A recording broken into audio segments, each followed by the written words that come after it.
Most people think a building begins when the first block touches the ground. They imagine laborers arriving early in the morning, cement mixing, steel rods rising into the sky. But in reality, especially in Africa, a building begins long before construction. It begins with a thought, a dream, a conversation that usually sounds simple. I want to build. And in that single sentence, there is emotion, ambition, pride, fear, and hope. Across the African continent, millions of people carry this dream. A home for family, a commercial building for income, a structure that represents success, a physical statement that says, I have arrived. But what most people never see is the invisible journey that happens before construction starts. This is the complete life of a building in Africa. From idea to design, to construction, to reality. And by the end of this story, you will never look at buildings the same way again. Chapter 1. The dream before the land. Every project begins with imagination. Sometimes the client has seen a house online. Sometimes they have traveled abroad. Sometimes they simply want something bigger than the neighbor's building. And this is where the first challenge begins. Because architecture is not copying, architecture is translation. A design from Europe does not automatically work in Ghana. A glass box from Dubai may become unbearably hot under African sun. Yet these inspirations are powerful. They shape expectations before an architect even arrives. And the designer's first job is not to draw, it is to listen. When a person says, I want a big house, they may actually mean, I want respect. They may be saying, I want space for family. Architecture in Africa is deeply connected to social identity. Buildings are not just shelters, they are legacy. Chapter 2. The reality of land. Then comes the land. And in Africa, land itself carries stories. Some plots are inherited through generations. Some are purchased after long negotiations. Some come with disputes hidden beneath the surface. Before design begins, professionals must understand the site, the slope, the soil, drainage patterns, flood risks, wind direction, road access. Infrastructure in Africa is not always predictable. Power supply may fluctuate, water access may vary, road networks may still be developing. A smart designer stands quietly on the site, not rushing, just observing, watching how the sun moves, feeling the wind, listening to the environment, because the land itself already knows what kind of building it wants. Chapter 3. The first design conversation. Now the real work begins. The client sits with the designer, because clients think in lifestyle, designers think in systems, and bridging these two worlds requires experience. The designer begins asking questions. How many people will live here? How do you entertain guests? Do you cook traditionally or modern style? Do you want privacy or openness? Do you expect future expansion? Every answer influences space, and slowly the vision starts taking shape. Chapter 4. Climate as the invisible designer. One of the biggest mistakes in African architecture is ignoring climate. Heat, humidity, rainfall, solar exposure. These are not small details. They define how a building lives or dies. Good designers think about airflow, cross ventilation, shading, deep overhangs. Climate is not an enemy. It is a design partner. Chapter 5. The concept stage. Now the designer starts sketching, simple lines, loose ideas, nothing final. Because this is the stage where imagination meets strategy. Should the building be bold and visible, or private and inward focused? Should it respect traditional African spatial patterns, or express modern minimalism? In Africa, designers often balance two worlds. Materials must be available, contractors must understand the details. A design that cannot be built is just art, and architecture must eventually become construction. Chapter 6. The cost reality. Every project reaches this moment, the first cost estimate, and suddenly the atmosphere changes. Dreams meet numbers. The design that looked perfect on paper now faces financial reality. Rooms may shrink, finishes may change. But experienced designers know something important. Constraint creates intelligence. The best architecture often emerges when designers solve problems creatively. Chapter 7. Drawings become real. Now the project becomes technical, plans become precise, dimensions appear, walls gain thickness. The architect's vision now meets gravity, physics, and practicality. How does the roof span without collapsing? How deep must the foundation go? Every line matters because construction will follow exactly what is drawn, and small mistakes on paper become expensive problems on site.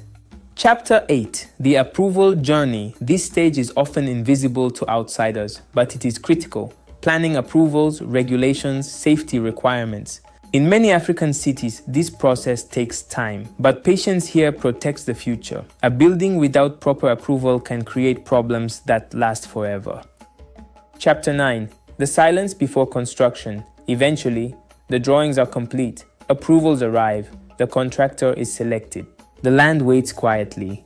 This moment feels calm, but it is powerful. Everything about to happen on site will test every decision made so far. Chapter 10. Site mobilization. The first day on site does not look dramatic. No big structures yet, just clearing, marking, setting out. Survey lines stretch across the land like invisible rules guiding the future, because if the building starts incorrectly, every step after becomes a correction. In Africa, site conditions often surprise teams. Unexpected soil, hidden rocks, water tables. Each discovery forces professionals to think fast. Chapter 11. The foundation. Truth.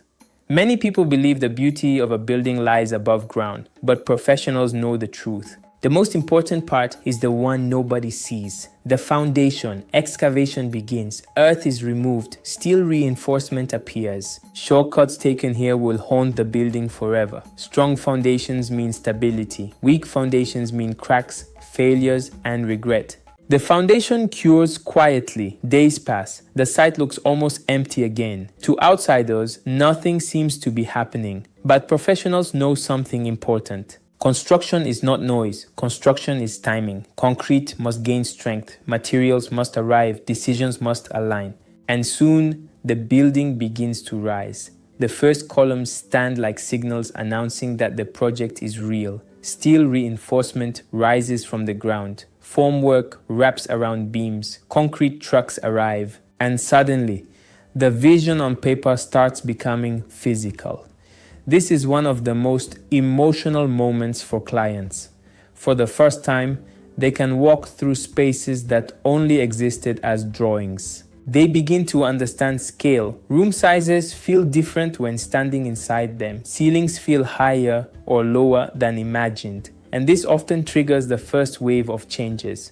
Can we make this space bigger? Can we move this wall? Can we add another room? Every construction professional smiles when hearing this because it happens on almost every project and every change has consequences. Time, money, structure. Architecture teaches patience because buildings are systems, not puzzles that can be rearranged freely. Construction in Africa has unique rhythms. Weather influences progress. Heavy rains can stop work instantly. Supply chains shift, materials arrive late. Sometimes labor availability changes unexpectedly. Experienced builders plan for uncertainty. They don't panic, they adapt. On some days, progress feels fast. On others, the site appears frozen. But beneath the surface, coordination continues. Site meetings happen, engineers inspect, supervisors adjust strategies. Because successful construction is not about speed alone, it is about control. This is a stage most clients never fully see. The conversation between architect and contractor. Designers focus on vision, contractors focus on execution. Sometimes these perspectives clash. The architect says, this detail must be precise. The contractor replies, this method is easier. And somewhere between these two positions, the building finds balance.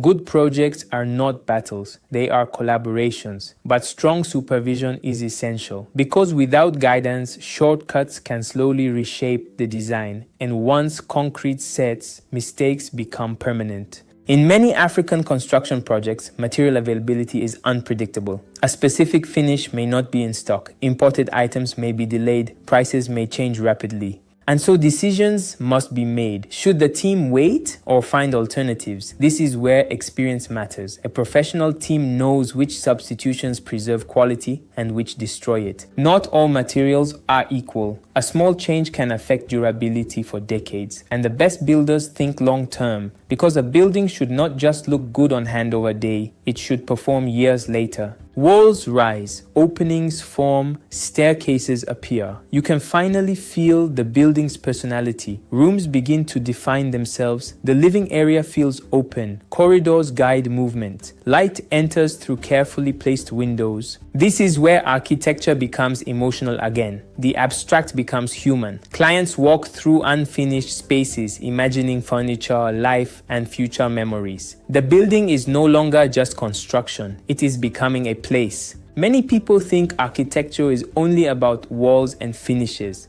but professionals know the truth. Buildings survive because of invisible systems: electrical wiring, plumbing, drainage, air movement, water storage. These elements must integrate perfectly with structure and space. Mistakes here are expensive. Opening walls later to fix problems is a nightmare. So careful coordination becomes essential, and this is why early planning matters. Good design prevents future headaches. Now comes the stage clients love: finishes, paint, tiles, lighting, ceilings. The building begins to look complete. But ironically, this stage often feels the slowest because finishing requires precision. Small imperfections become visible. Standards must remain high. And this is where construction companies reveal their true quality. Anyone can build structure. Not everyone can finish beautifully. Professional teams understand consistency, alignment, detail, clean execution. As the project nears completion, emotions shift again. Excitement mixes with impatience.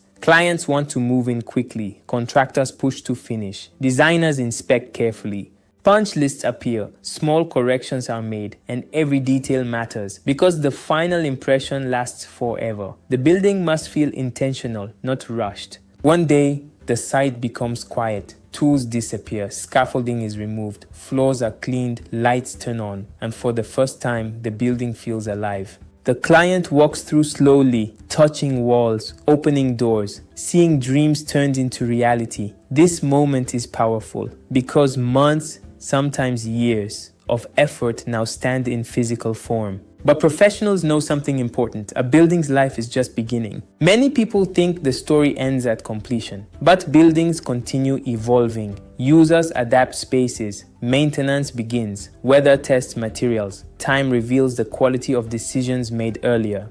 Good design ages gracefully. Poor decisions reveal themselves quickly. And this is why the design to construction journey matters so much, because every choice echoes into the future. The complete life of a building in Africa teaches one clear truth: architecture is not just drawing. Construction is not just labor. It is collaboration. Vision meets reality. Dream meets structure. Culture meets climate. And behind every finished building is an invisible process most people never see: design thinking, technical precision, problem solving, patience, compromise, and experience. When you walk past a building now, you will understand something different. You will see decisions. You will see hidden challenges. You will see the journey, because every wall tells a story. Every foundation holds intention. Every structure is a conversation between imagination and reality. And this is why great buildings do not happen by accident. They are guided, planned, engineered, built with knowledge. Because in Africa, where environments are unique and challenges are real, understanding the process is the difference between building something temporary and creating something that lasts. And now you know the complete life of a building.